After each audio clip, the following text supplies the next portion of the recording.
I love Jesus, number one. Like, he came into my life at the lowest point, and I was 17 years old. I'm 22 now, so I'm still young, but Yeah. I've known Jesus for about like 5 years now. Um, and shortly after I got saved, I moved to Philly for school, and I From met where? from New Jersey. Oh, okay. Yeah, North Jersey.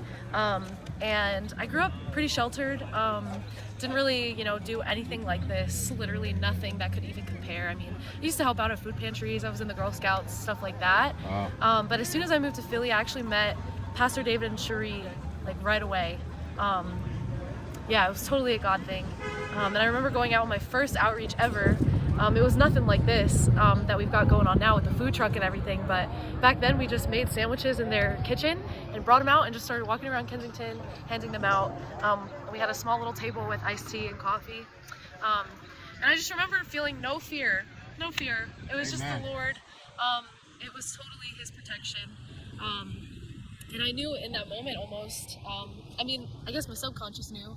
But then at the end of the day, Pastor David was like, have you ever considered doing this regularly? Like, being a part of like this like mission? Like, I feel like God has called you to this. And I'm like, what? I was like 18 years old. I had no idea. I love you.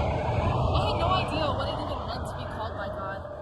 But I just started walking. I started, being regular at church and being regular with outreach, being regular with just doing life with people, with other believers.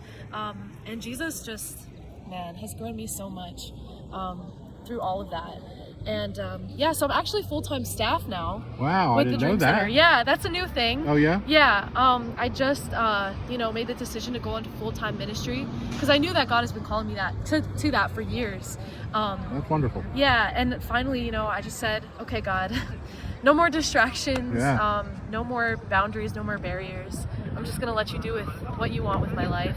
And he was like, okay, Olivia, it's time for you to step into full-time ministry. And I was like, are you sure? I thought this was gonna be a thing when I'm like older and like more experienced, but no. God calls you no matter who you are, how old you are, no matter where you come from, what your background is. He wants to use everybody for His glory and for the kingdom. And so, yeah, He's definitely done that through the Dream Center, through everybody here. And it's just been amazing to like be a part of it and to really just touch lives and bring people back home, really, with Jesus. Just even having short conversations, small conversations. It plants seeds. It makes a difference, and people come out of darkness that way just by us being out here and being the light and being the salt.